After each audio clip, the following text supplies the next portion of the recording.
نحمده ونصلي ونسلم على سيدنا محمد رسوله النبي الكريم اما بعد بسم اللہ الرحمن الرحیم۔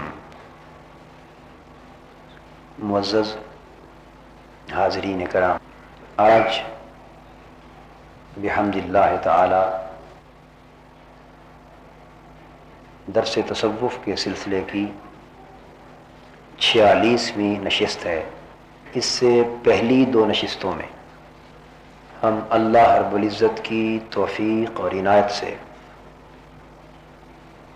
مقامات طریقت کے موضوع پر گفتگو کرتے رہے ہیں۔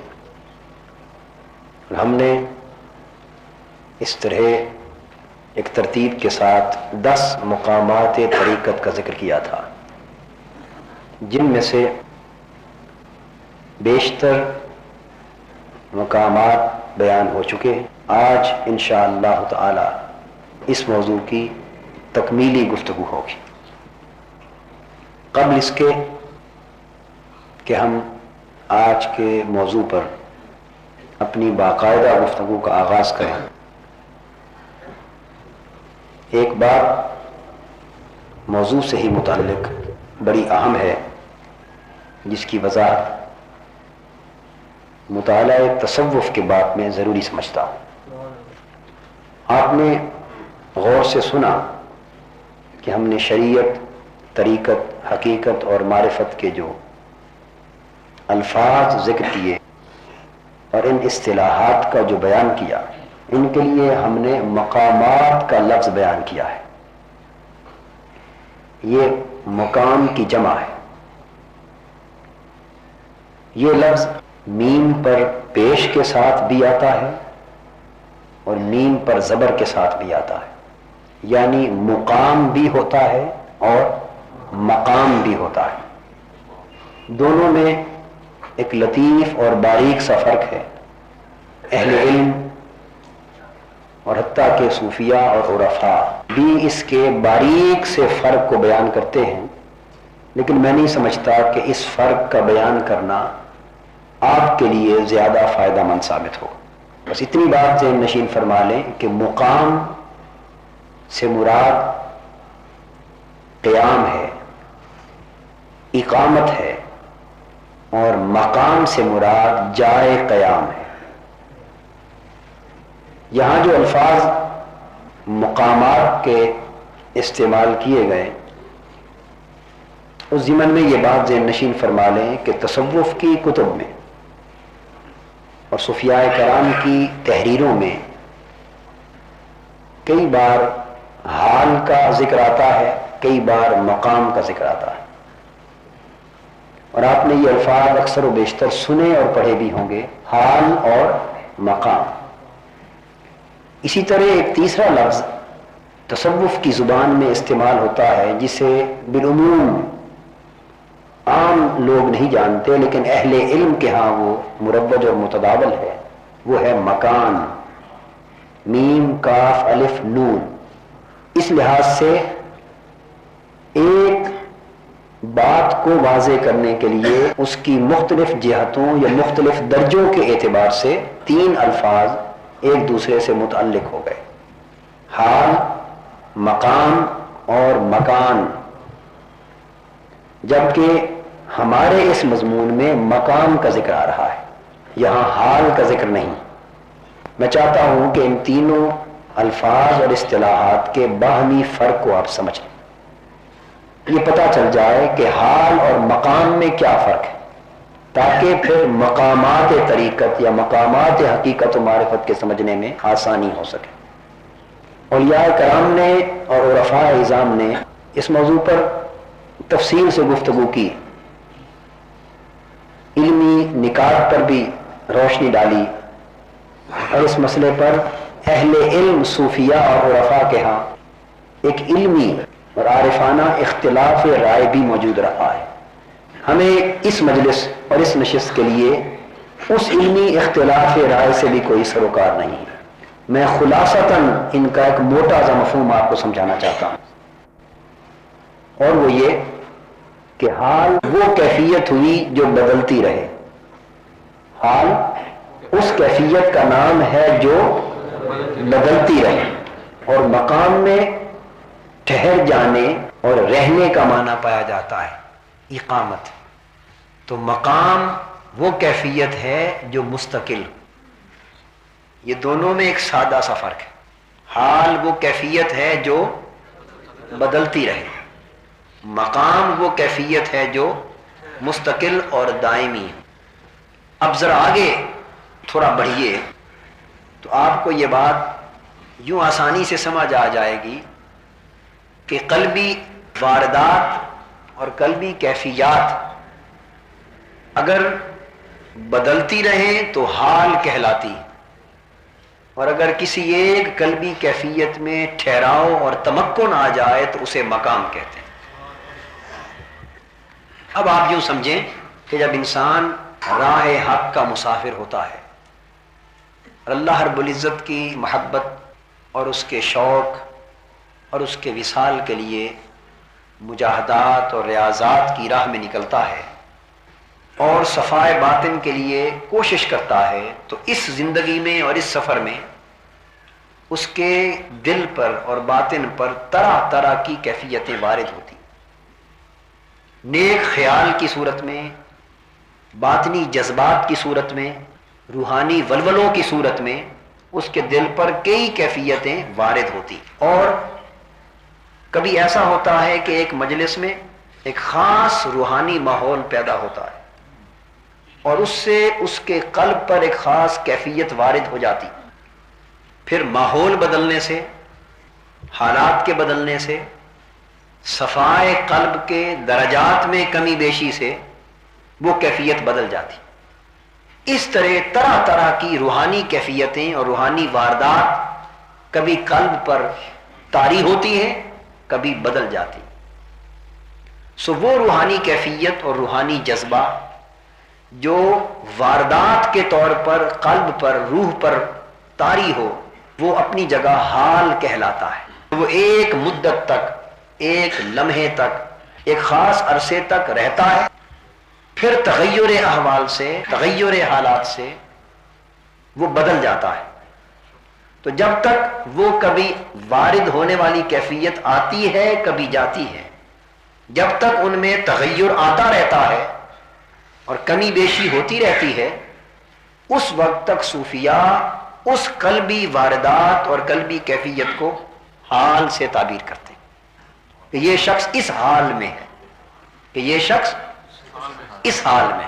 اور جب اس حال کو استحکام نصیب ہو جاتا ہے اور وہ حال مستقل طور پر انسان کے قلب و باطن میں راسخ ہو جاتا ہے اور اسے ٹھہراؤ میسر آ جاتا ہے، تو پھر اسے حال کی بجائے مقام کا نام دیا جاتا ہے. میں اس بحث میں بھی نہیں اس وقت پڑھنا چاہتا کہ بعض اولیاء اور عرفاء کے ہاں حال کا درجہ بلند ہے، بعض کے ہاں مقام کا درجہ بلند ہے. لیکن سلوک اور تصوف پر لکھی گئی اکثر کتب کے حوالے سے جو بات سامنے آتی ہے میں اسے خلاصۃ عرض کر رہا ہوں. اور اولیاء کرام جب اپنے مکاشفات میں اور اپنی واردات کے حال میں جب مختلف اصطلاحات کے معنی اور مطالب بیان کرتے ہیں اور اختلاف کرتے ہیں ایک دوسرے سے، تو کم سے کم میں تو اپنا یہ حق نہیں سمجھتا کہ ان کی اس علمی اختلاف رائے میں اپنی کسی رائے کو دخل دے سکوں یا یوں کہہ سکوں کہ یہ رائے درست ہے اور یہ غلط ہے. ہمارے ہاں ان سب کی آراء درست ہے، ہمارے ہاں ان تمام اولیاء کی آراء درست ہے. اتنا ضرور کر سکتے ہیں کہ اکثر کتب سلوک اور کتب تصوف میں اور اکثر اولیاء اور عرفاء کے مذاہب کے ہاں جس چیز کو بالعموم اپنایا گیا ہے اس کو بیان کر دیا جائے. اس لیے کہ ہم تو قال میں بھی ناقص ہیں، چاہے جائے کہ حال کے معاملات میں کوئی حتمی رائے کی بات کریں. میں اب اس بات کو ایک مثال کے ذریعے سمجھاتا ہوں. مثلا ایک شخص کے دل میں یہ خواہش، جذبہ اور ولولہ پیدا ہوا کہ میں اپنے نفس کا محاسبہ کروں. تو محاسبہ نفس کی خواہش اور آرزو ایک گھڑی ہوتی ہے وہ کہ جب یہ چیز خواہش ہوتی کہ میں اپنے نفس کا محاسبہ کیا کروں، اپنے اعمال، اپنے احوال پر باخبر رہوں اور اپنے نفس کی کیفیات پر غور و خوض کرتا رہوں، اس کی جانچ پڑتال کرتا رہوں، تاکہ وہ ایک حد کے اندر رہ سکے اور اس طرح نفس برائیوں سے اور بری خواہشات سے، فواحش سے اور برے شہوات سے بچ سکے۔ اس مقصد کے لیے جب دل میں خواہش پیدا ہو تو صاف ظاہر ہے کہ وہ ایک آرزو ہے، وہ ایک جذبہ ہے، وہ ایک ولولہ ہے،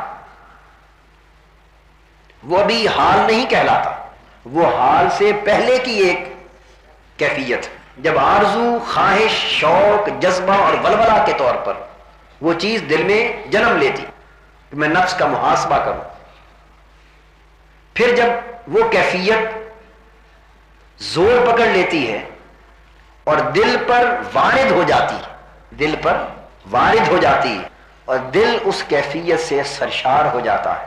اب یہ جو میں تجزیہ عرض کر رہا ہوں، آپ کئی بار اپنی زندگی میں، مجلسی زندگی میں، نجی زندگی میں، کبھی رات کی خلوت میں عبادت کرتے ہوئے، کبھی نماز کی حالت میں کھڑے ہوئے، کبھی دوران تلاوت، کبھی کسی نصیحت کی اور تربیت کی مجلس میں بیٹھے ہوئے، آپ سوچیں گے کئی بار ایسے ولولے روحانی نوعیت کے اٹھتے ہیں، ایسی خواہشات اٹھتی ہیں، اور کبھی خواہشات کی حد تک کی ختم ہو جاتی اور کبھی وہ ایک کیفیت اور واردات کے طور پر دل پر طاری ہو جاتی۔ ان چیزوں کو سمجھنا مقصود ہے۔ اگر ان چیزوں کی سمجھ نہ ہو تو انسان اپنے احوال کی حفاظت نہیں کر سکتا، اور اہل حق کے ہاں بہتر انسان وہ ہے جو اپنے حال کی حفاظت کرے، جو اپنے حال کی حفاظت کرے، اور جب تک سمجھ نہ ہو حفاظت کیا ہو۔ اور حال یا مقام یہ اتنی قیمتی شے ہے اہل حق کے ہاں اور اہل کمال کے ہاں۔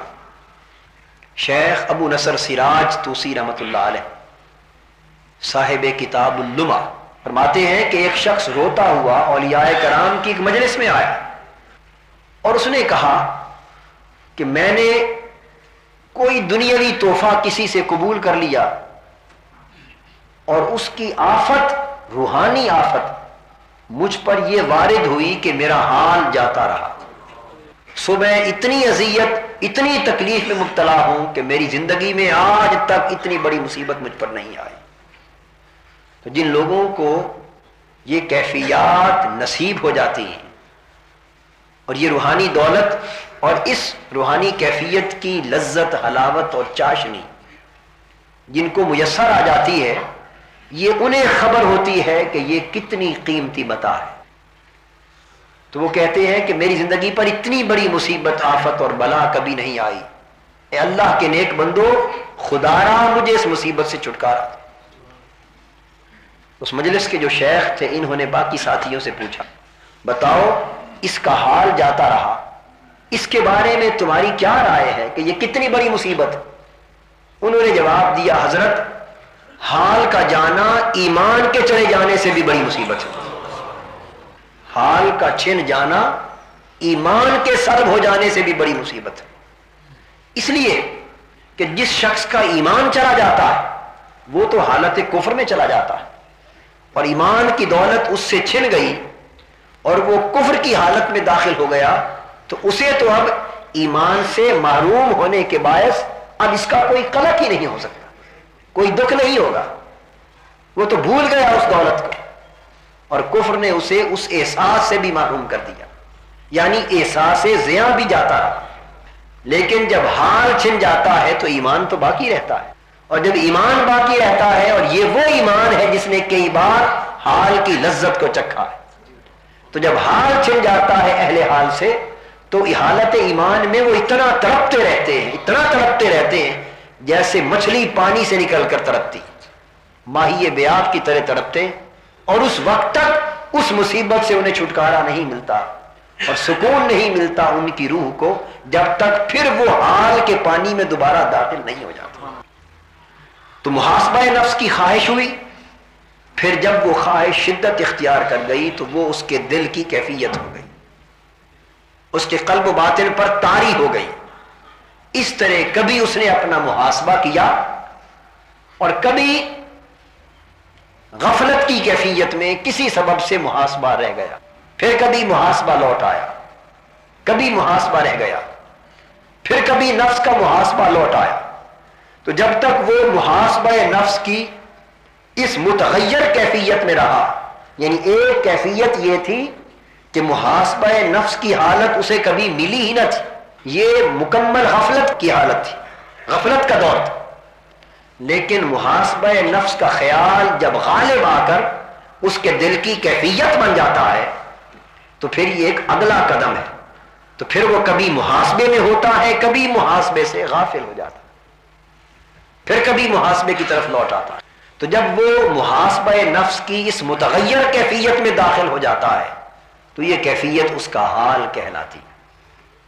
اور پھر ایک صورت وہ بھی آتی ہے کہ جب اس کشمکش میں سے وہ کامیابی کے ساتھ گزر جائے، شیخ کی توجہ اور تربیت اور شیخ کی روحانی سرپرستی اور رہنمائی قائم رہے اور استقامت کے ساتھ اپنے حال پر ثابت قدم رہے. اس لیے اولیاء کرام تصوف کے معنی اور مطالب میں سے ایک معنی اور مطلب یہ بھی بیان کرتے ہیں کہ حق کے ساتھ اپنے حال کی استقامت کو تصوف کہتے ہیں. یعنی جو حال نصیب ہو جائے اس حال میں استقامت کا، پختگی کا حاصل کرنا، یہ تصوف ہے. یہ ایک معنی ہے تصوف کا. تو جب اس مرحلے میں سے انسان کامیابی کے ساتھ گزر جاتا ہے تو ایک وقت وہ آتا ہے کہ جب وہ حال پختہ ہو جاتا ہے، وہ پختہ ہو جاتا ہے. اب وہ محض متغیر کیفیت نہیں رہتی بلکہ اس میں ٹھہراؤ آ جاتا ہے. تو جب اس میں ٹھہراؤ آ جائے، پختگی آ جائے، استقامت آ جائے تو پھر وہ ہر گھڑی محاسبہ نفس کی کیفیت میں تام رہتا ہے.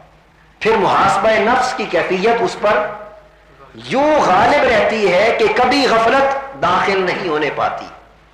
تو جب محاسبہ نفس کا حال اس طرح غالب، دائم اور مستقل ہو جائے تو پھر اس محاسبہ نفس کی کیفیت کو مقام کہتے ہیں، اسے مقام کہتے ہیں.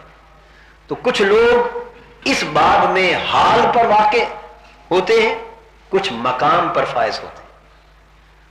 اور دونوں میں کتنا فرق ہے اس کو میں ایک صحیح مسلم کی حدیث کے ذریعے واضح کرتا ہوں. حدیث پاک میں ہے کہ ایک صحابی گھر سے باہر بیٹھے رو رہے تھے. غالباً ان کا نام حضرت حنظلہ رضی اللہ تعالیٰ عنہ. رو رہے تھے. حضرت صدیق اکبر رضی اللہ تعالیٰ عنہ کا گزر ہوا. انہوں نے جو روتے دیکھا تو پوچھا حنظلہ کیوں رو رہا ہے؟ عرض کیا اے ابو بکر میرے برادر محترم، اس لیے رو رہا ہے حنظلہ کہ وہ یہ محسوس کرتا ہے کہ وہ منافق ہو گیا. آپ نے پوچھا کیوں؟ وہ کہتا ہے اس لیے کہ جب ہم حضور کی مجلس میں ہوتے ہیں تو دل کی کیفیت یہ ہوتی ہے کہ گویا جنت اور دوزخ کا مشاہدہ کر رہے ہیں.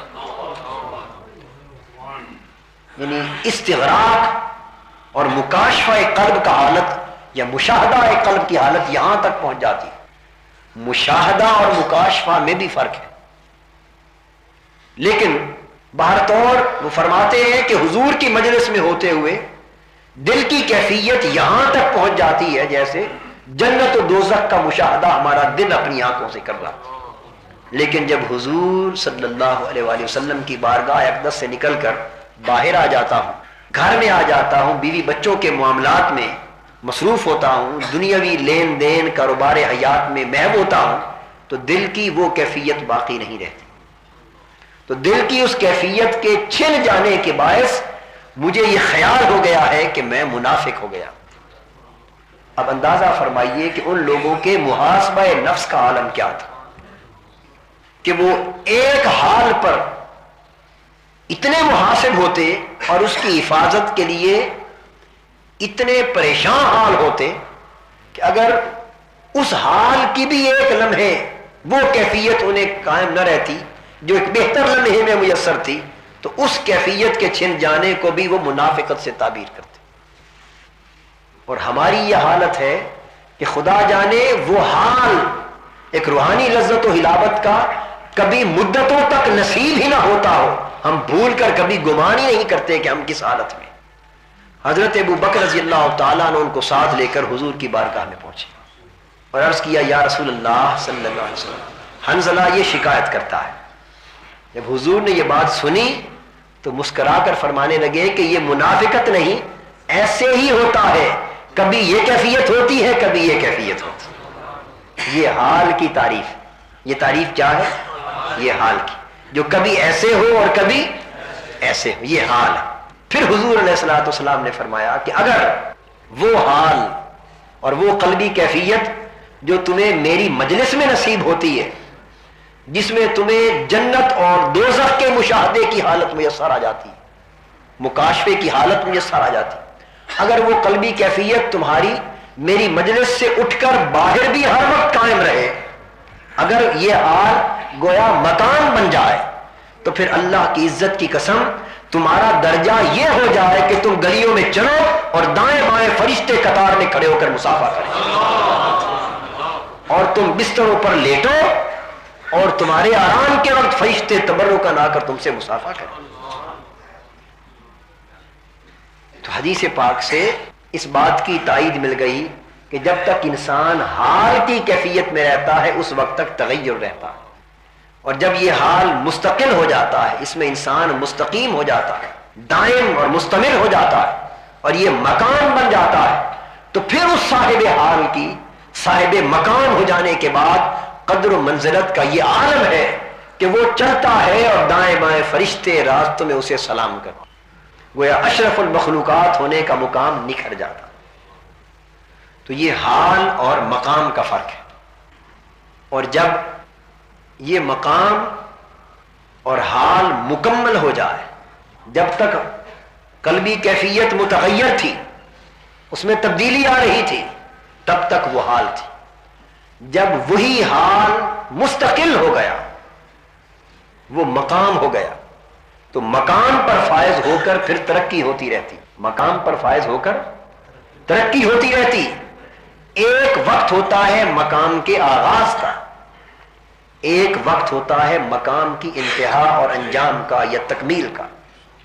حال جب مقام سے بدل جائے اور مقام جب ترقی پا پا کر مکمل ہو جائے تو مقام کے مکمل ہو جانے کو مکان کہتے ہیں۔ اس کو کیا کہتے ہیں؟ مکان۔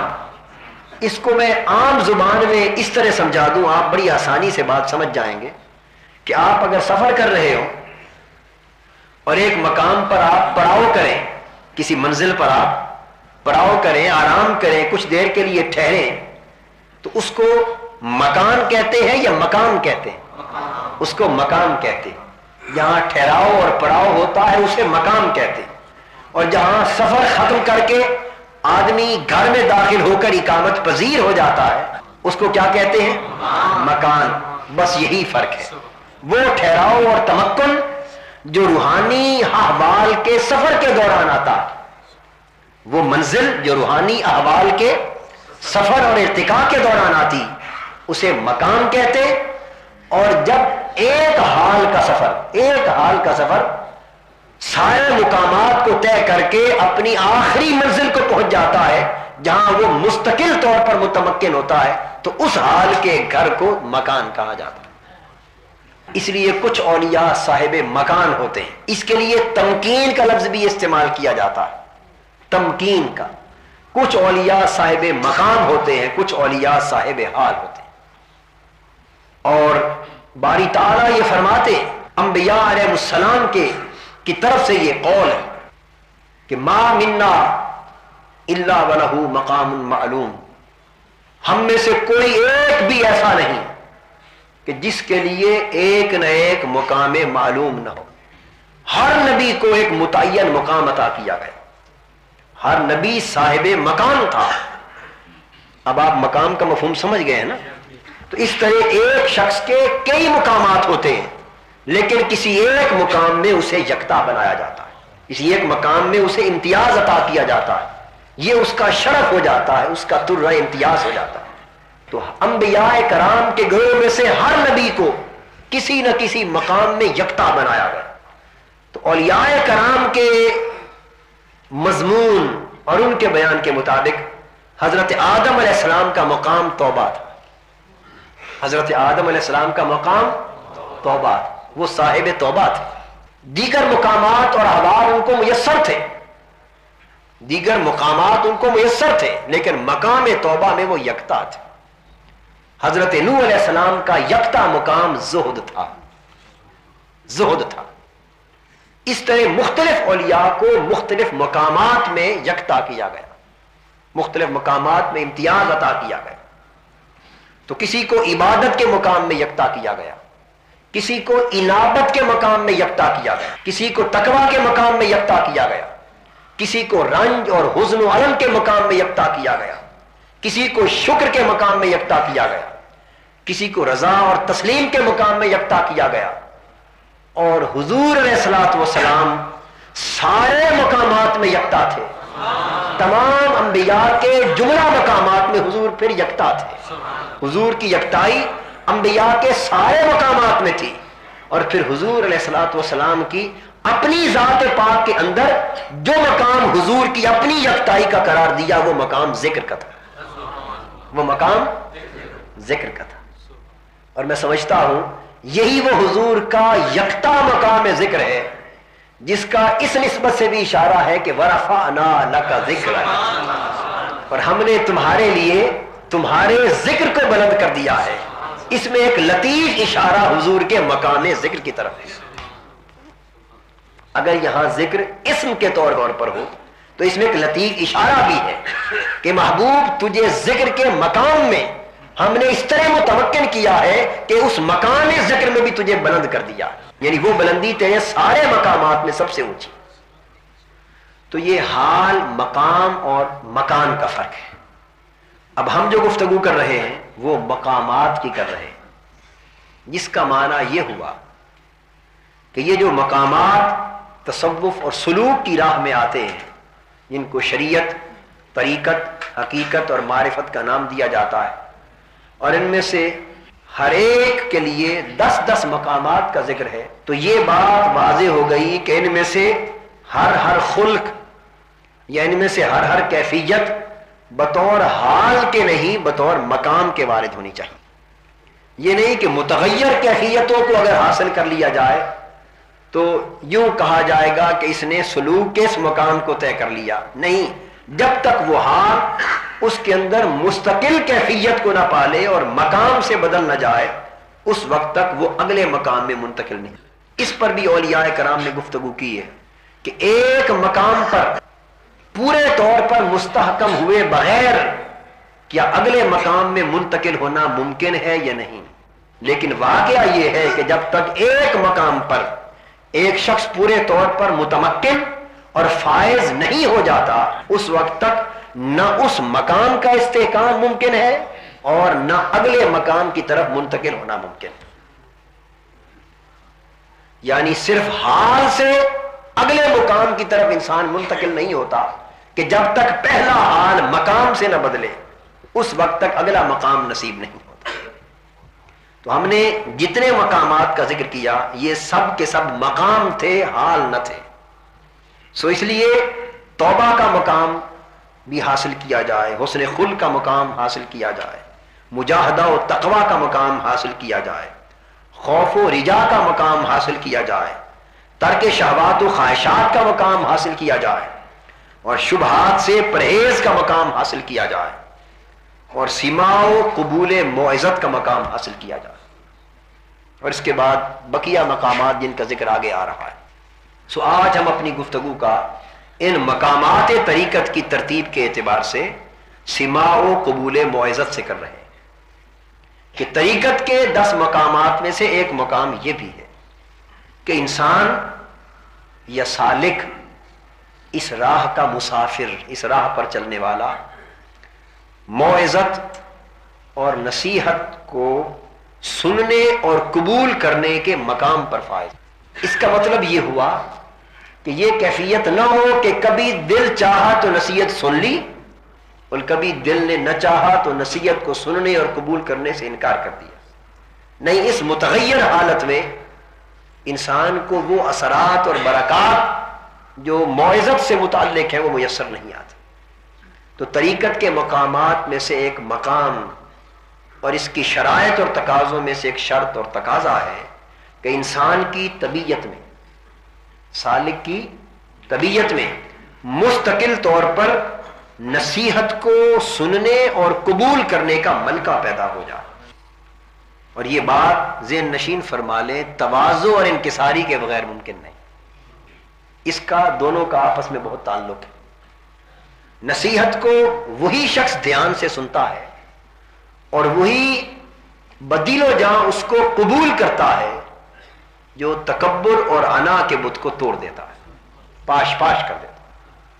اور جس کے اندر انا کا بت قائم ہے، انانیت کا، تکبر کا، ریا کا، جس کے اندر بت موجود ہے، وہ بت جب تک رہتا ہے وہ کسی دوسرے کی نصیحت کو دل کے کانوں سے سننے کی بھی اجازت نہیں دیتا اور اسے بدل و جاں قبول کرنے کی بھی اجازت نہیں دیتا کہ وہ اپنے مقام کے منافی سمجھتا ہے اس بات. سو نصیحت کرنا بھی اللہ کے رسول کی سنت ہے اور نصیحت سن کر قبول کرنا بھی سنت ہے. حضور علیہ الصلوۃ والسلام نے صحابہ کو نصیحت فرمائی اور خود اللہ کی نصیحت کو سنا اور قبول فرمایا. اور جب صحابہ کو نصیحت فرمائی تو صحابہ نے بھی سنا اور قبول فرمایا.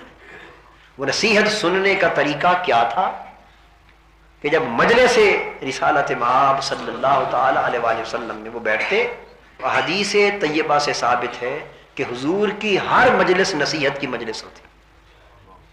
حضور کی ہر مجلس نصیحت کی مجلس ہوتی. اور یہ نصیحت وہ نہیں کہ جس کے بارے میں یہ مقولہ مشہور ہے کہ دوسروں کو نصیحت خود میاں فصیحت. یہ جو قول اور عمل کا تضاد ہے، لما تقولون ما لا تفعلون، اس کی تو گنجائش ہی نہیں ہے سلوک کی راہ میں. تصوف کی راہ میں اس کی تو سرے سے گنجائش ہی نہیں. تو نصیحت کرنے سے پہلے کرنے والے کا اس پر خود عمل کرنا ضروری. کسی بزرگ کے بارے میں ایک بڑی سادہ سی حکایت منقول ہے، واقعہ کے طور پر بہت سادہ اور عام ہے لیکن نصیحت کا پہلو اس میں بہت اہم ہے. وہ حکایت یوں منقول ہے کہ کوئی عورت اپنے بچے کو جو گڑ یا میٹھا زیادہ کھاتا تھا کسی بزرگ کی بارگاہ میں لے آئی، یہ سمجھانے کے لیے کہ حضرت آپ اسے نصیحت کریں کہ یہ اتنا زیادہ میٹھا کھاتا ہے کہ اس سے اس کو تکلیف ہو جائے گی، آپ اس کو منع کریں. آپ نے اس عورت کی بات سن کر فرمایا کہ مائی اس بچے کو کل لے آنا، اس کو کل نصیحت کروں گا. وہ چلی گئی. دوسرے دن پھر لے آئی. جب وہ لے آئی تو آپ نے اتنی نصیحت فرمائی، بیٹا یہ گڑ یا میٹھا جو بھی تھا یہ نہ کھایا کرو، اس سے نقصان ہوتا ہے، اس کو چھوڑ دو. نصیحت ختم ہو گئی. اس عورت نے پوچھا حضرت اتنی سی بات تھی آپ نے کل کیوں نہ کر دی؟ اب یہ بات بڑی قابل غور اور قابل توجہ.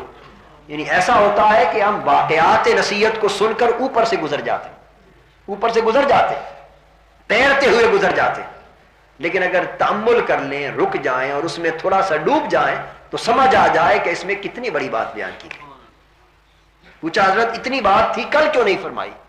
فرمانے لگے خاتون کل میں نے خود میٹھا کھایا ہوا تھا، میں اب اس کو نصیحت کس طرح کرتا؟ اس کو یہ نصیحت کرنے کی خاطر میں نے خود میٹھا کھانا ہمیشہ کے لیے ترک کر دیا. اتنی پابندی اپنے اوپر عائد کی ہے تاکہ نصیحت کر سکوں، تاکہ نصیحت کر سکوں.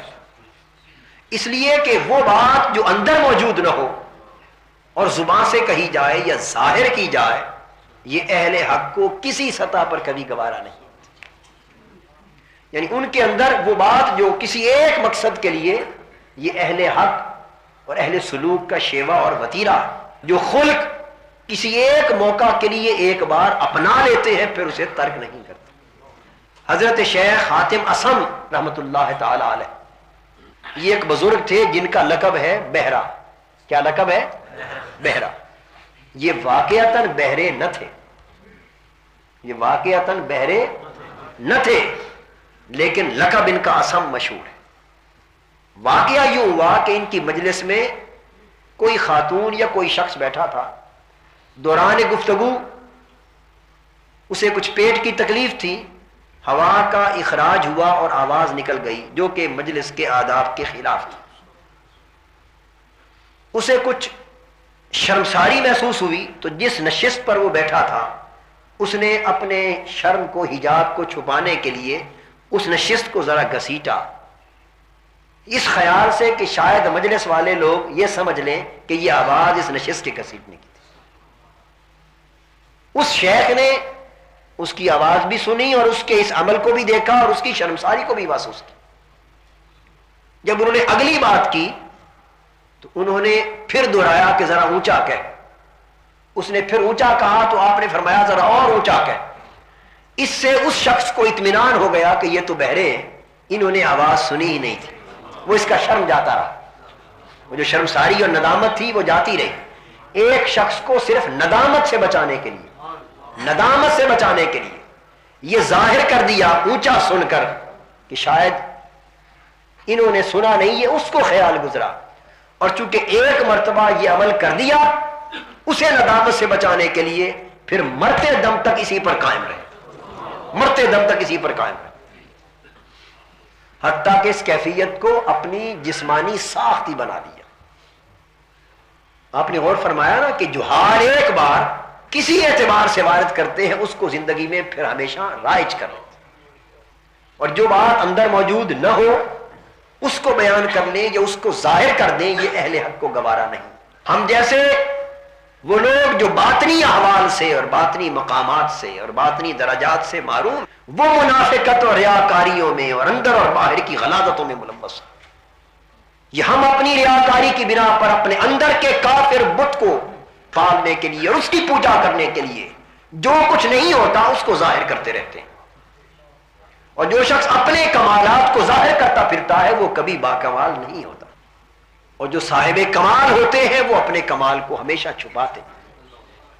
حضرت یعقوب علیہ السلام حضرت یوسف علیہ السلام کو بچپن میں یہی تعلیم کرتے ہیں کہ جب ایک کمال پر فائز ہونے کے لیے خواب دیکھا، انہوں نے تلقین کی لا تقصص رؤیاک علی اخوتک، بیٹے یہ جو خواب ایک کمال تجھے دکھایا گیا ہے روحانی طور پر، اب یہ خواب اپنے بھائیوں کے سامنے بیان نہ کرنا۔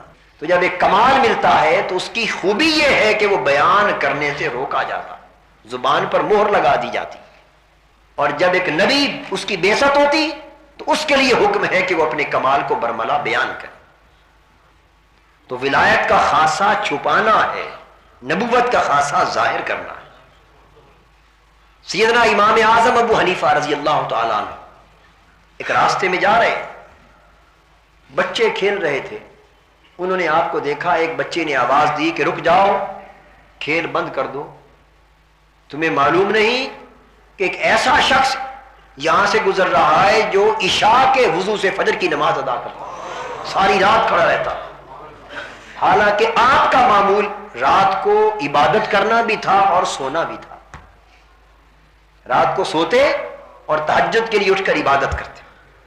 جب آپ نے بچوں کی زبان سے یہ بات سنی، آگے جا کر اپنے گریبان کو پکڑ لیا اور جھنجھوڑ کر کہا کہ نعمان بن ثابت، تو رات کو سوتا ہے اور مخلوق تیری نسبت یہ گمان کرتی ہے کہ تو ساری رات کھڑا رہتا۔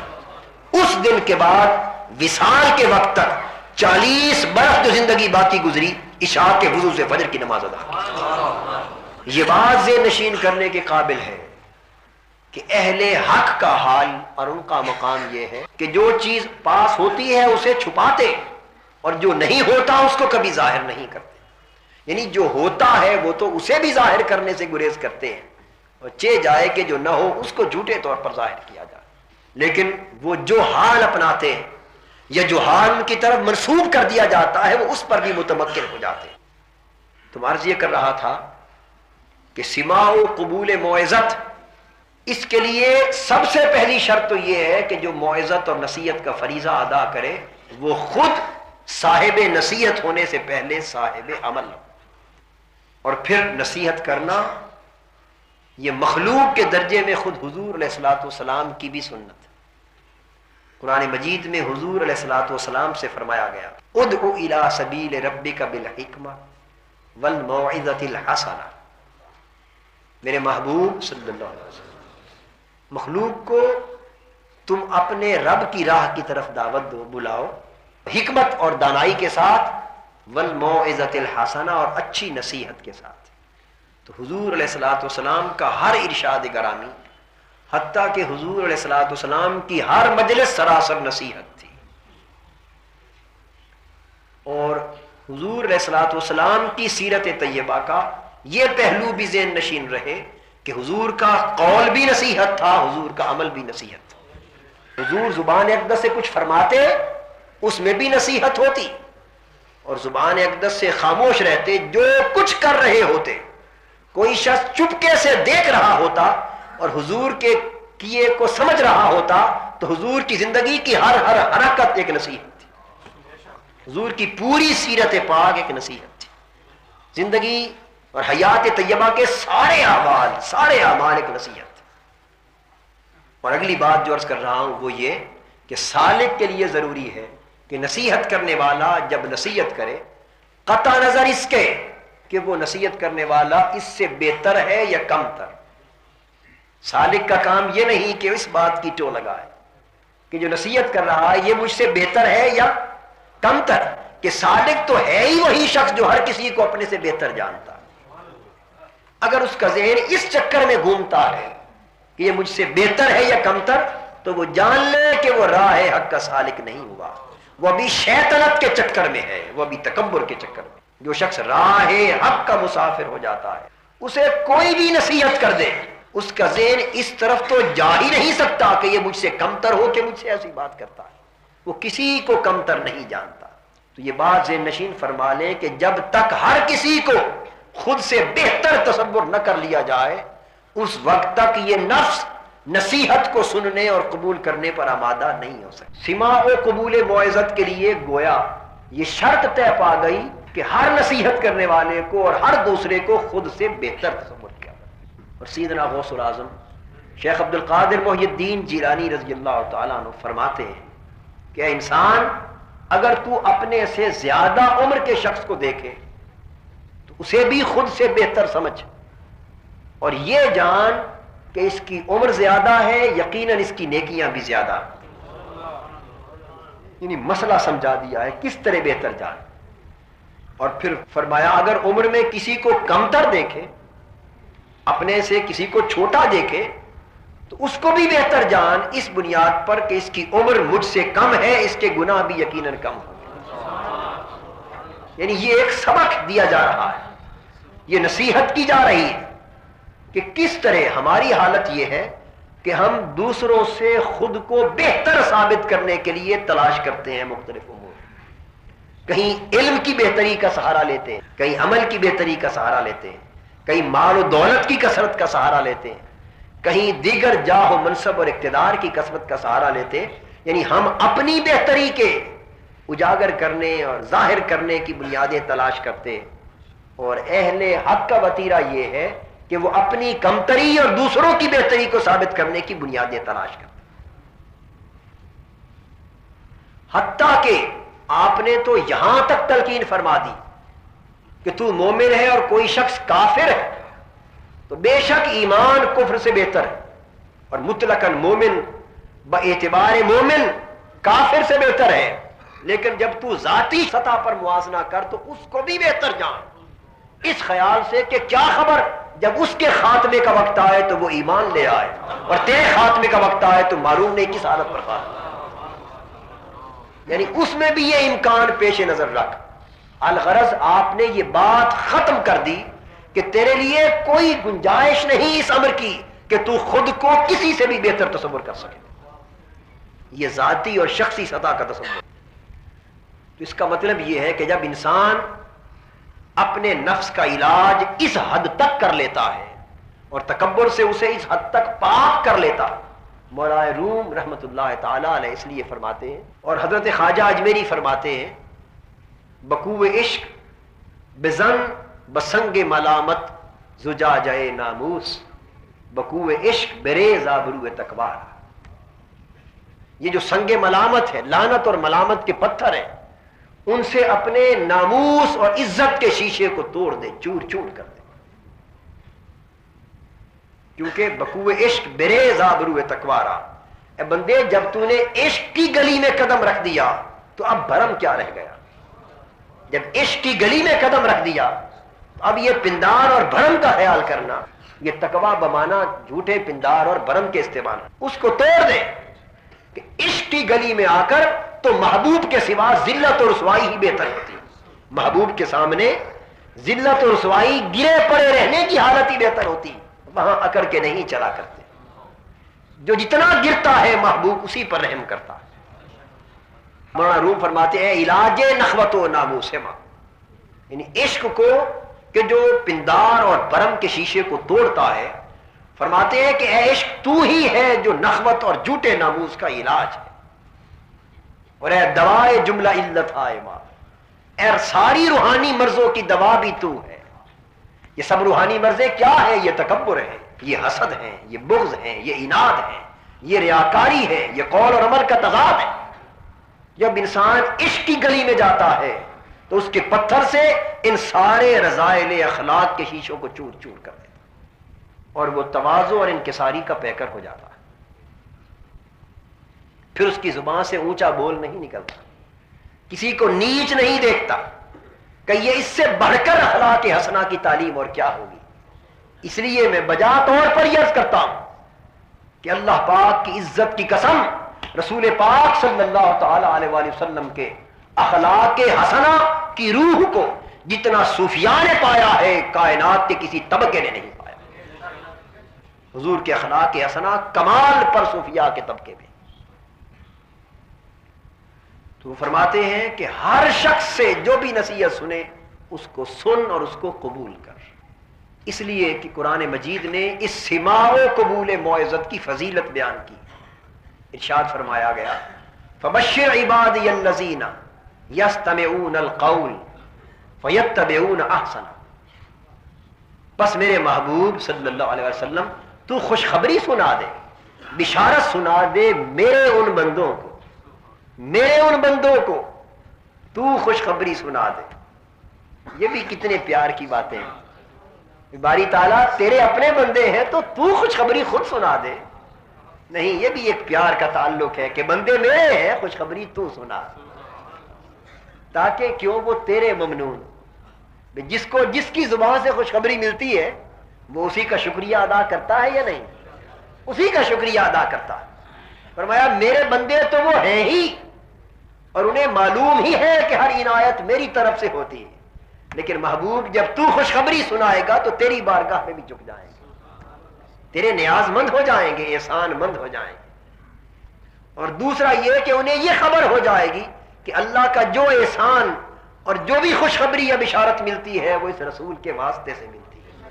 فبشر عبادی الذین یستمعون القول، میرے ان بندوں کو خوشخبری سنا دے جو بات کو سنتے ہیں، جو بات کو دھیان سے سنتے ہیں، نصیحت کو سنتے ہیں.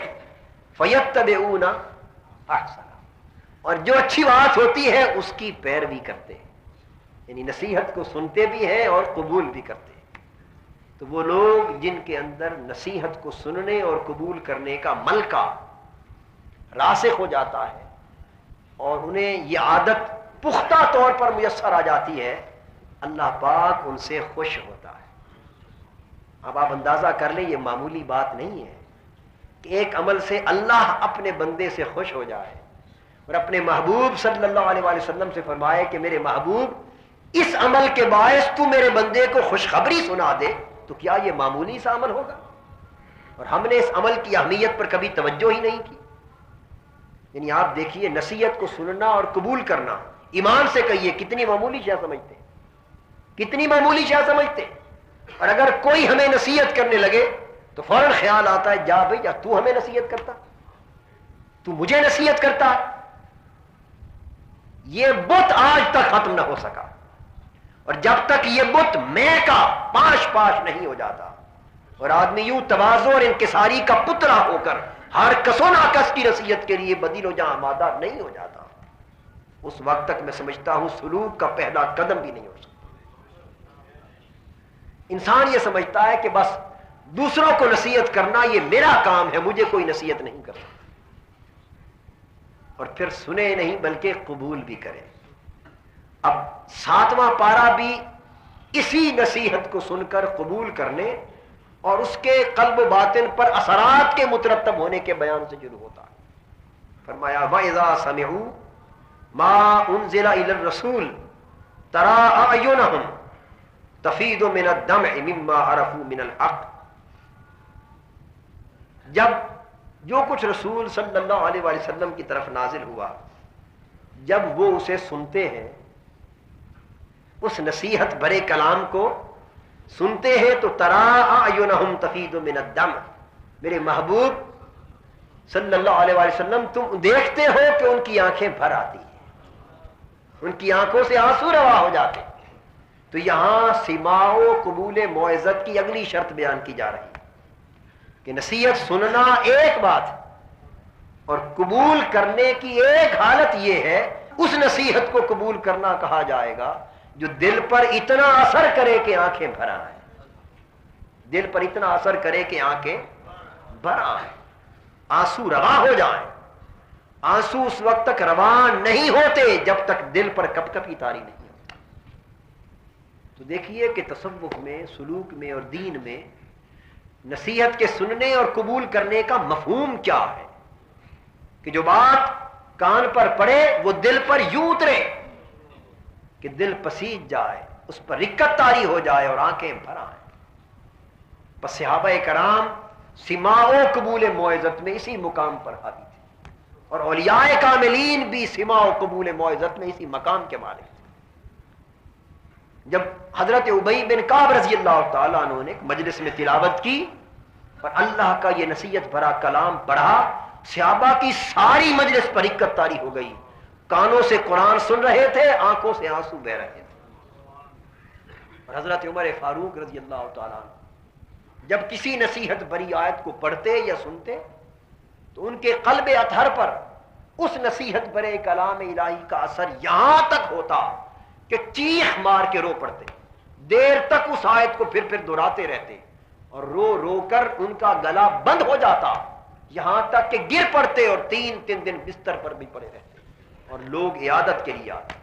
یہ قبول موعظت کا عالم تھا، قبول موعظت کا، کہ جو خود بطور شخصیت کے اتنے سخت اور مستحکم ہیں کہ ان کا نام سن کر کیسر و کسریٰ کے ایوانوں میں زلزلہ آتا، سلطنتیں کانپتی ہیں، شاہان وقت لرزہ برندام ہوتے ہیں، جس کا نام سن کر اس کی اپنی دل کی کپ کپی اور رقت کا یہ عالم ہے کہ اللہ کا کلام سنتے ہیں تو 3 دن بے ہوش ہو کر روتے رہتے۔ یہ کیا تھا؟ یہ سماع و قبول موعظت کی کیفیت۔ اور حدیث پاک میں یہ بھی حضرت ام کلثوم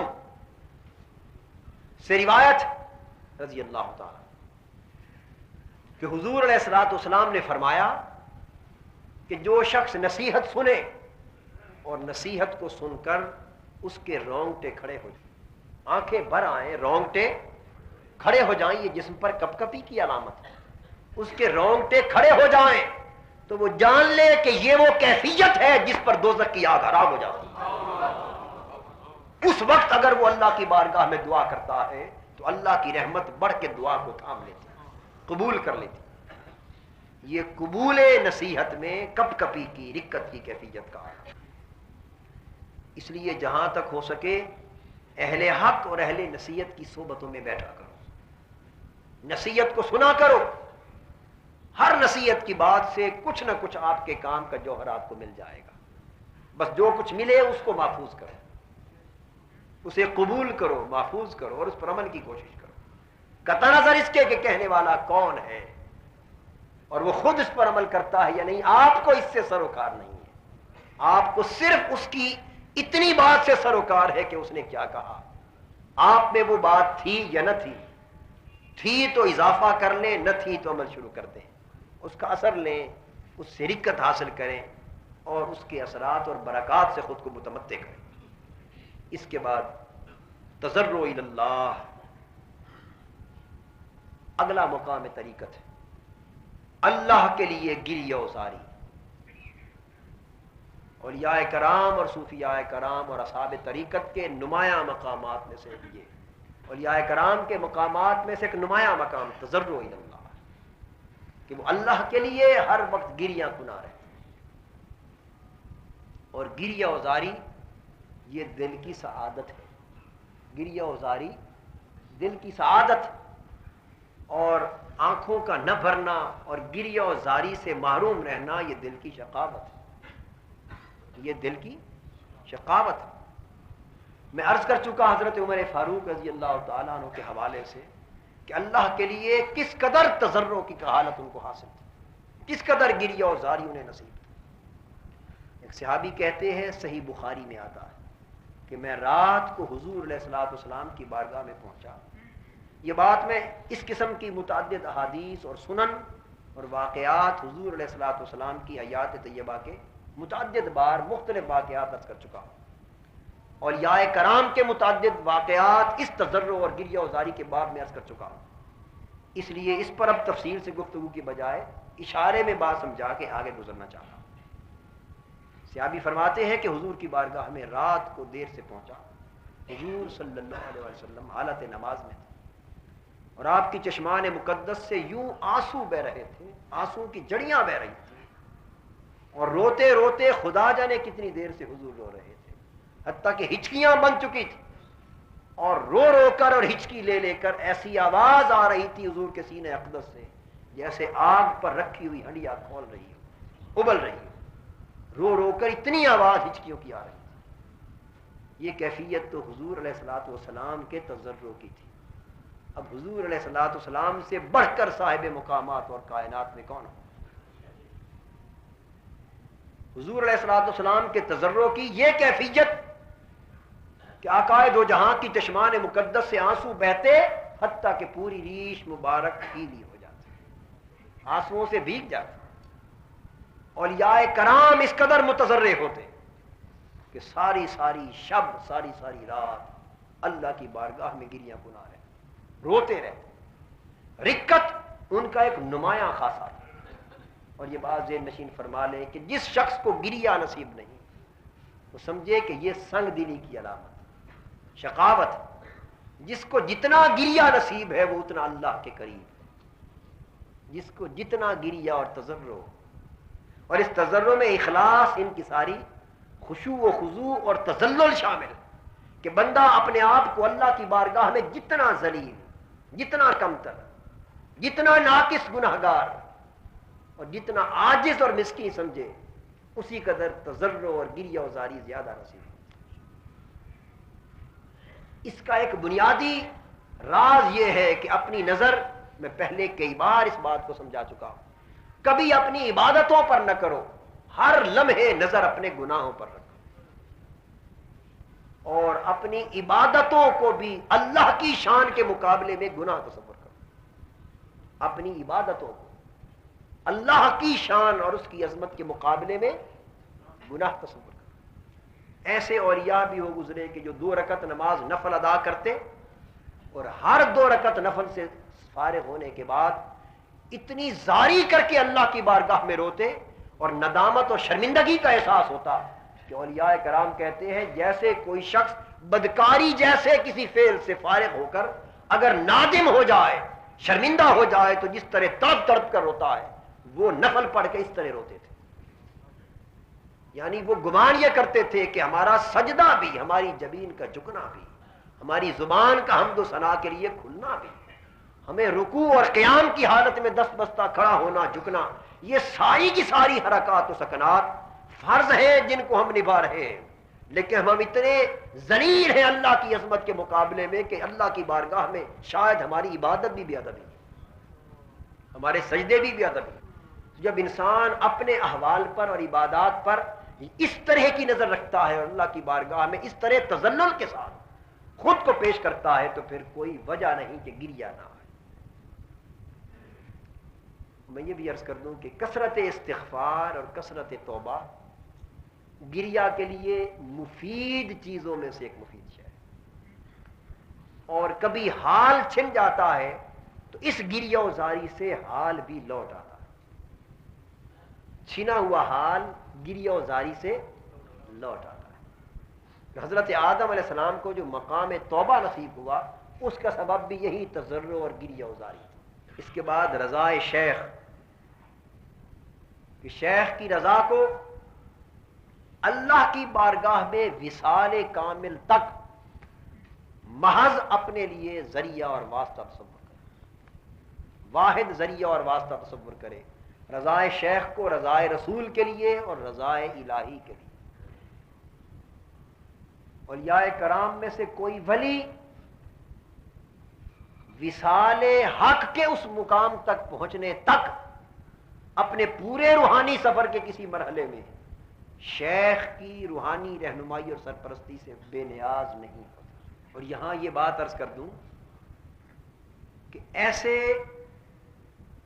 متصوفین کی جماعتیں اور گروہ ہو گزرے جنہوں نے شیخ کی اور پیر کامل کی رہنمائی اور سرپرستی کے بغیر اور اس کی رضا اور منشا کے بغیر بڑے بڑے مجاہدات کیے، روحانی مشقتیں کی، شہوات نفس کو قطع کرنے کی کوششیں کی، لیکن انہیں کچھ حاصل نہ ہو سکا۔ یہ نقطہ بڑا قابل توجہ اور قابل غور۔ عام طور پر یہ تصور کیا جاتا ہے کہ شہوات نفسانی کا قطع کرنا روحانی ارتقاء کے لیے مفید ہے، اور جسمانی محنتیں، مشقتیں، عبادات میں، طاعات میں جتنی ریاضت اور مجاہدہ کیا جائے گا، خواہشات کو جتنا ترک کیا جائے گا، حتیٰ کہ کھانا پینا، کلام، سونا، ان کو جتنا ترک کیا جائے گا اتنا قرب نصیب ہوگا، اتنے روحانی مقامات طے ہوں گے۔ یہ بات اپنی جگہ حق، لیکن یہاں یہ نقطہ ذہن نشین فرما لیں کہ یہ سارے مجاہدات، کھانے پینے کا کم کرنا، سونے کا کم کرنا، یا حتیٰ کہ کلیتاً بند کرنا، یہ مجاہدات، یہ مشقتیں، یہ شہوات نفسانی کم کرنا یا قطع کرنا، یہ جتنے ریاضات تصوف کے باب میں بیان کیے جاتے، یہ سارے کے سارے اگر علت شہوات نفسانی کی کہ جو باطن میں ہے وہ ختم نہ ہو اور یہ سارے مجاہدات اپنا لیے جائیں تو ان سے رتی برابر فائدہ نہیں ہوتا، رتی برابر فائدہ نہیں ہوتا۔ ایسے لوگ بھی ہو گزرے کہ جنہوں نے اس ناسمجھی میں آلات شہوت کو کاٹ لیا، اس خیال سے کہ جب آلہ شہوت ہی نہ رہے گا تو ہم ہر قسم کی نفسانی شہوت سے پاک ہو جائیں گے۔ لیکن اولیاء کرام اور صوفیاء کہتے ہیں کہ انہوں نے غلطی کی کہ وہ علت کہ باطن میں جہاں سے شہوت جنم لیتی ہے، جب وہ علت موجود رہی تو آلات کے کاٹنے سے کیا فائدہ۔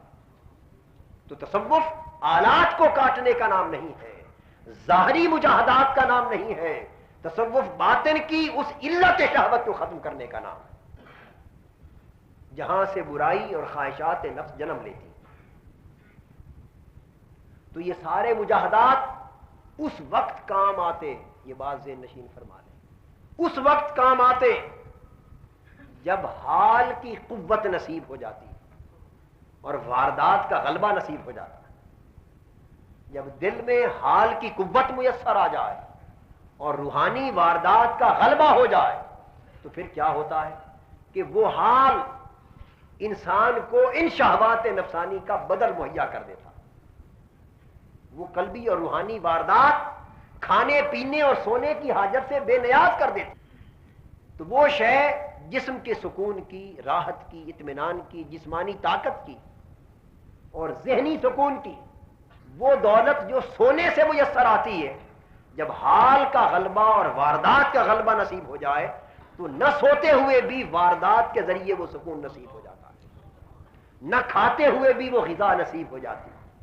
پھر مجاہدات کر کے بھی جسم اور روح دونوں کو وہ تغذیہ، وہ غذا، وہ تقویت ملتی رہتی۔ یہ وجہ ہے کہ حضرت بابا فرید رحمت اللہ تعالی علیہ قدس سرہ العزیز جیسے لوگ 40 برس جنگلوں میں سخت ریاضتیں اور مجاہدے کرتے ہیں، جن میں سے ہم جیسا کوئی شخص 1 ہفتہ 10-15 دن یا مہینہ نہیں کر سکتا، لیکن ہم کریں تو شاید ختم ہو جائیں، لیکن ان کی تر و تازگی بھی ختم نہ ہو۔ اس کا راز یہ ہے کہ مجاہدات کے ذریعے وہ ظاہری آلات کو جب بے حیثیت کرتے ہیں، ظاہری شہوات نفسانی کو قطع کرتے ہیں، حتیٰ کہ کھانے پینے کو کثرت روزوں کے ساتھ، مستقل روزوں کے ساتھ توڑ دیتے ہیں، راتوں کو کثرت شب بیداری کے ساتھ نیند کو توڑ دیتے ہیں، تو جسم کے اس بت کو شکستہ کرتے ہیں، لیکن پھر بھی وہ تر و تازہ رہتے ہیں، دماغی سکون مختل نہیں ہوتا، روحانی طور پر بے چین نہیں ہوتے، ایک اطمینان، ایک سکون رہتا ہے، اس کا سبب یہ ہوتا ہے کہ نیند سے جو کچھ میسر آتا ہے وہ اہل حال کو نہ سونے میں زیادہ میسر آتا ہے، ورنہ آپ کو 3 دن اگر نیند نہ آئے سفر میں یا کسی تکلیف کے باعث 3 دن جاگنے میں گزر جائیں تو چوتھے دن ذہن کے سکون کی وہ حالت ہوگی؟ کسی قیمت پر حالت نہیں ہوتی۔ تو ان کا کیا ہے جو عمر بھر کبھی نہیں سوتے پھر بھی ذہنی سکون قائم رہتا ہے۔ کبھی آپ نے سوچا اس باتوں میں فرق کیا ہے؟ آپ کا ہمارا نہ سونا دماغ کے سکون اور دماغ کے نظام کو مختل کر دیتا ہے، اور وہ جو عشاء کے وضو سے فجر کی نماز پڑھتے ہیں ان کا نہ سونا باوجود اس کے اتنی سوچ کو تر و تازہ رکھتا ہے کہ وہ امت کی فقہ کے امام رہتے ہیں، مسائل حقائق اور دقائق پر گفتگو کرتے ہیں، حالانکہ ہم 2 راتیں جاگتے ہو تو تیسری دن صبح کوئی بات کرے تو ہم سمجھ ہی نہیں سکتے۔ ایسا ہوتا ہے یا نہیں؟ بات کی سمجھ نہیں آتی، پڑھے تو سمجھنا ہے، یعنی آپ رات کو امتحان کی تیاری کے لیے پڑھتے رہیں 2-3 بج جائیں تو آپ کو جھونکے آتے ہیں، پھر کیا ہوتا ہے؟ لاکھ منہ پر پانی مارے، پڑھتے ہیں لیکن سمجھ نہیں آتی، دماغ سوچنا چھوڑ دیتا ہے، اور وہ جو 40 برس نہیں سوتے ان کا دماغ اسی طرح سوچتا رہتا ہے، ان کی سوچ کو بھی جلا ملتی ہے، ان کے قول کو بھی جلا ملتی ہے۔ یہ کیا بات؟ یہاں تبھی سارے کے سارے سائنسز اور علوم جواب دے جاتے ہیں، میڈیکل سائنسز یہاں جواب دے جاتی ہے، انسان کی عقل و خیرت کی پرواز یہاں جواب دے جاتی ہے۔ وہ کہتی ہے کہ ان بنیادی تقاضوں کو پورا کیے بغیر دل اور دماغ کی صحت اور سلامتی قائم نہیں رہ سکتی، لیکن ان سے بھی بڑھ کر صحت و سلامتی کسی کی ہوگی؟ وہ کیا بات؟ تو وہ طاقت جو ان ظاہری اسباب سے ملتی ہے ان کو حال سے ملنا شروع ہو جاتی، ان کو قلبی واردات سے ملنا شروع ہو جاتی، پھر ان کے لیے سونا نہ سونا برابر ہو جاتا، کھانا نہ کھانا برابر ہو جاتا۔ تو جن کا برابر ہو جائے وہ پھر صیام وصال بھی رکھتے ہیں تو کبھی پریشانی نہیں ہوتی، اور جو ابھی اس سونے اور نہ سونے کے برابر ہونے کے درجے تک نہ پہنچے ہو وہ اس کیفیت میں آ جائے تو لڑکھڑانے لگتے ہیں۔ اس لیے حضور علیہ الصلوۃ والسلام نے امت کو اس کا مکلف نہیں ٹھہرایا، اور صحابہ کرام نے جب بالعموم اس پر عمل کرنا شروع کر دیا پے در پے روزوں پر تو حضور نے منع فرما دیا، حضور نے منع فرما دیا۔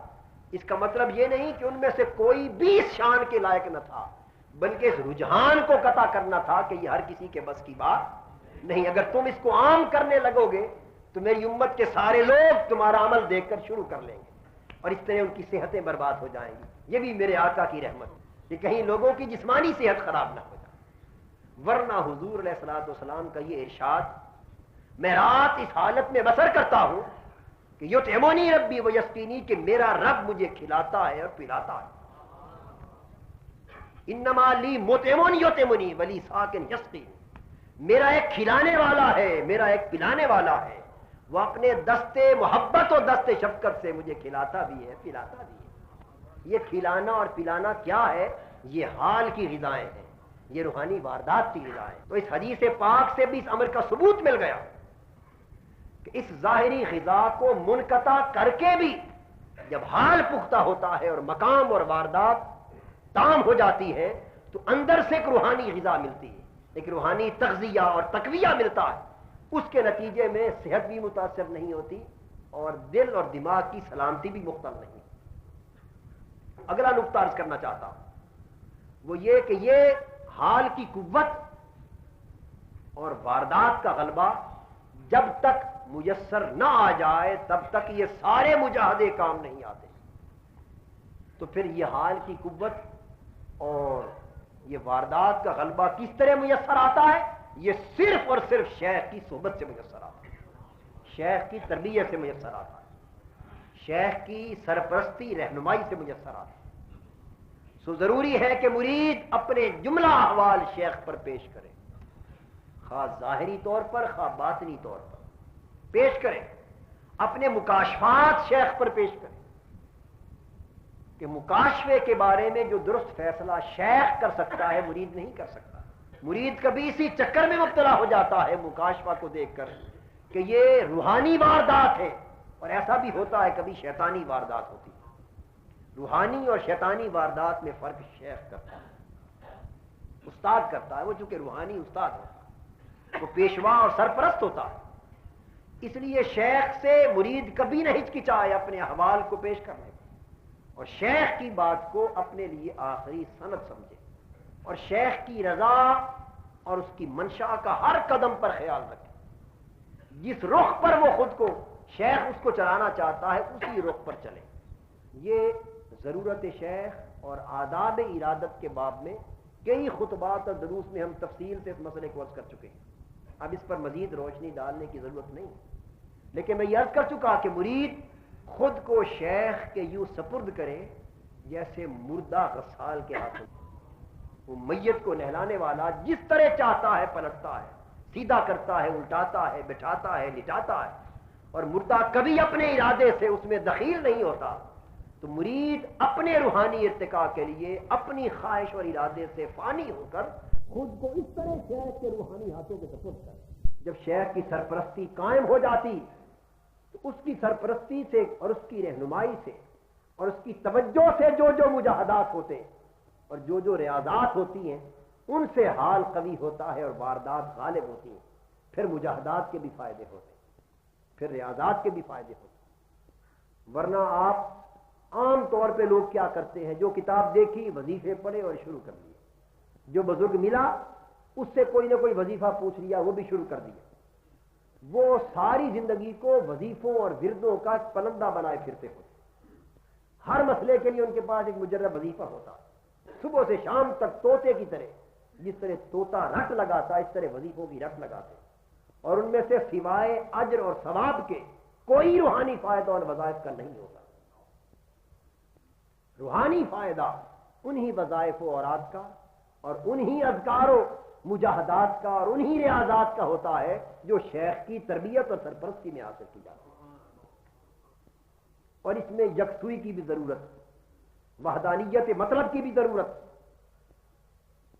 اگر مختلف سمتوں سے آپ مختلف وظائف لینا شروع کر دیں گے تو اس کا معنی بالکل یوں ہے کہ ایک مریض اپنی ایک مرض کے لیے بیک وقت مختلف ڈاکٹروں سے نسخے لینا شروع کر دیں. اپنی اپنی جگہ نسخے سارے بہتر ہیں، لیکن وہ ایک مریض پر جب سارے نسخے استعمال ہوں گے تو اس کا کباڑہ کر دیں گے. مرض کا نہیں، مریض کا کباڑہ ہو جائے گا. اسی سے وہم پیدا ہوتا ہے، ذہن میں انتشار آتا ہے. اس لیے یکسوئی کے ساتھ اور توحید مطلب کی شان کے ساتھ شیخ کی رضا اور شیخ کی سرپرستی کے سپرد کر دیا جائے. اور مرید اپنے شیخ کی حاجت سے اس وقت جا کر بے نیاز ہوتا ہے جب اللہ پاک اس کے سارے علائق کو منقطع کر کے اپنا براہ راست وصال عطا کر دیتے. جب وصال الہی نصیب ہو جاتا ہے تو اس وقت مرید پھر اللہ کے سوا دیگر تمام مشائخ کی حاجت مندی سے بے نیاز کر دیا جاتا ہے. اب وہ خود اس مقام پر فائز ہوتا ہے. اور یہ وصال حق کی آخری منزل ہے لقاء الہی. اس سے پہلے راستے میں کوئی منزل اس حاجت مندی کے بغیر نہیں. اس کے بعد آخری نقطہ ترک ما سوی اللہ کا ہے. یہ 10واں مقام طریقت.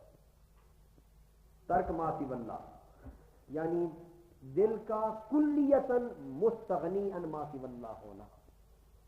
اللہ کے سوا جو کچھ ہے اس کی رغبت اور اس کے میلان سے دل کا پاک ہو جاتا. دل میں اللہ کے سوا کوئی طلب، کوئی رغبت اور کوئی آرزو اور محبت باقی نہ رہے. ما سوی اللہ کی تو یہ طریقت کا آخری مقام ہے. طریقت کا یہ وہ مقام ہے. قرآن مجید مختلف مقامات پر 3 قسموں کے لوگوں کا ذکر کرتا ہے. فرماتا ہے منکم من یرید الدنیا ومنکم من یرید الآخرہ. تمہیں میں سے ایک وہ لوگ ہیں جو دنیا کو چاہتے، ایک طبقہ ہو گیا نا. اور تم میں سے کچھ وہ لوگ ہیں جو آخرت کو چاہتے. کتنے طبقے ہو گئے؟ اور ایک اور مقام پر فرمایا من کانا یرجو لقاء ربہ. اور تم میں سے جو دنیا اور آخرت کی بات نہیں، جس نے اللہ کی ملاقات کی خواہش، اللہ کے وصال کی خواہش. یہ تیسرا طبقہ ہے جو لقاء رب کو چاہتا ہے. یہ جو دنیا کو چاہتا ہے، ایک طبقہ جو آخرت کو چاہتا ہے، اور ایک طبقہ جو دونوں طلبوں سے بلند ہو کر صرف اللہ کو چاہتا ہے، اس کے مکھڑے کا طالب ہوتا ہے، اس کی رضا، اس کی فضل، اس کے وصال اور قرب کا طلبگار ہے.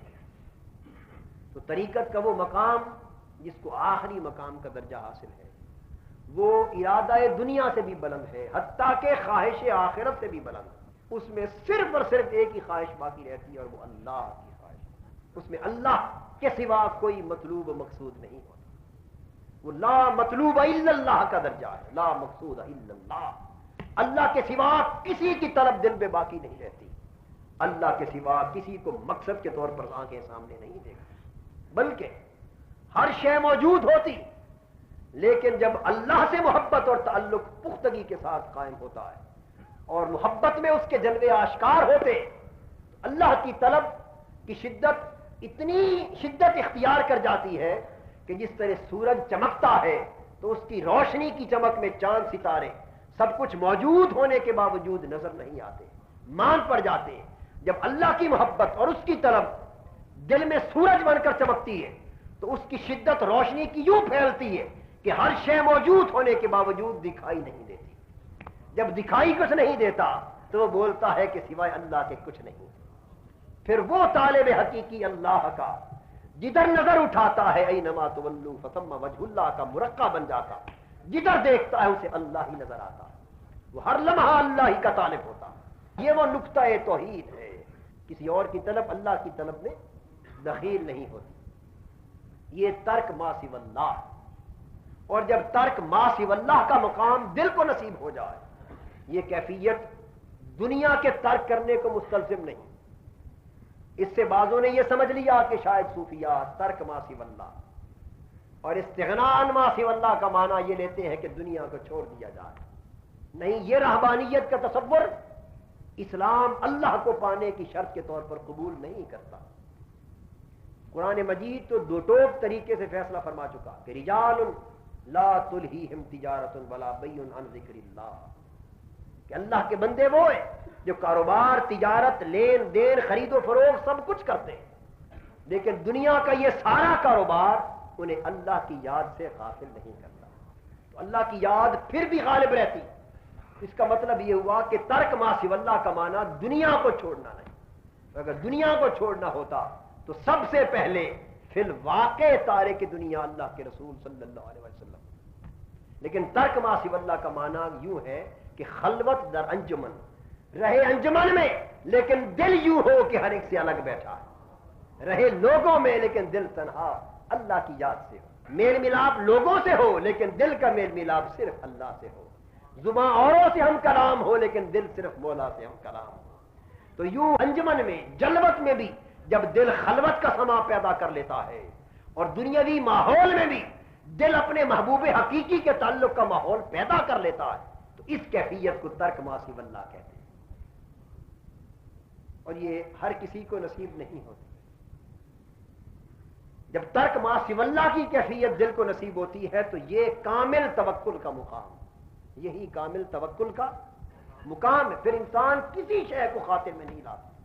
وَمَن يَتَوَكَّلْ عَلَى اللَّهِ فَهُوَ حَسْبُهُ، جس کا دل تارے کے ما سوی اللہ ہو جائے اور وہ صرف شان توکل پر فائز ہو جاتا ہے، اور پھر وہ اللہ پر یوں توکل کرتا ہے کہ ہر شے سے بے نیاز ہو کر صرف اللہ اس کے لیے کافی ہو، صرف اللہ اس بندے کے لیے کافی ہو جاتا ہے۔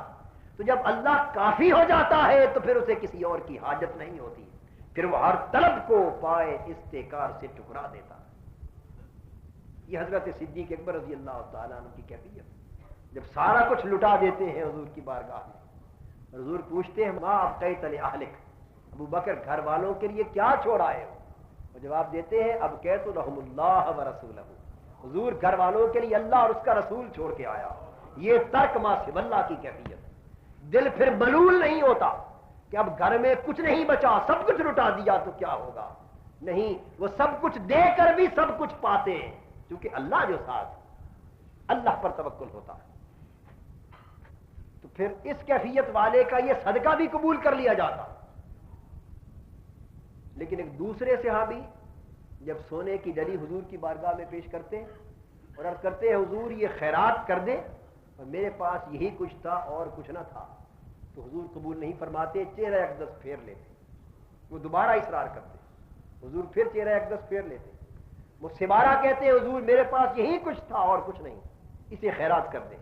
حضور ڈلی لے کر اس کی طرف دے مارتے، فرماتے ہیں لے جا، تیرے سچے کی ہمیں ضرورت نہیں کہ تیرا دل ابھی تک مستغنی نہیں ہوا۔ کیوں کہ تیرا دل مستغنی نہیں۔ ابو بکر کا دل مستغنی تھا، اس نے سب کچھ دے دیا، ہم نے اس کا قبول کر لیا۔ تیرا دل مستغنی نہیں، سونے کی ڈلی بھی قبول نہیں کرتے۔ فرق کیا ہے کہ وہ پوچھے بغیر بتا رہے ہیں کہ اس کے سوا میرے پاس کچھ نہیں، اور ابو بکر پوچھنے پر بتا رہے ہیں کہ حضور سب کچھ ہے۔ جب اللہ اور اللہ کا رسول ہے تو وہ حق وہ کافی ہے، پھر سب کچھ ہے۔ تو جو دل ترک ما سوی اللہ کے مقام پر فائز ہوتا ہے، اس کی جولی میں ظاہر کچھ نہ نظر آئے پھر بھی سب کچھ ہوتا ہے، سب کچھ ہوتا ہے۔ اور جس کا دل تارک ما سوی اللہ نہیں، وہ سب کچھ ہو پھر بھی محتاج ہوتا ہے۔ اس لیے فقیر دو طرح کے ہوتے ہیں۔ دنیا کا فقیر وہ ہے جس کے دامن میں کچھ نہ ہو، جس کے ہاتھ خالی ہے، اور اللہ کا فقیر وہ ہے کہ جس کے ہاتھ میں کچھ نظر نہ آئے لیکن ساری کائنات کی دولت اس کے قدموں میں، یعنی وہ اس کا دل غنی ہوتا ہے، ہاتھ فقیر ہوتے ہیں۔ اور دنیا کے فقیر کے ہاتھ اور جولی غنا سے بھر بھی دیے جائیں تو دل پھر بھی فقیر اور محتاج رہتا ہے۔ ترک ما سوی اللہ کی یہ کیفیت کہ دل مستغنی ہو جائے۔ جب دل کو استغنا کا یہ مقام نصیب ہو جاتا ہے تو پھر یہ بہت بڑی شاہی ہے۔ حاضرین محترم، یہ طریقت کے 10 مقامات اگلے درس تصوف میں ہم انشاءاللہ تعالی غالباً حقیقت کے 10 مقامات کا بیان شروع کریں۔ اللہ پاک ہمیں ان معارف اور ان تعلیمات کو سمجھنے اور ان پر صدق و اخلاص سے عمل کرنے کی توفیق عطا فرمائے۔ وما علینا الا البلاغ۔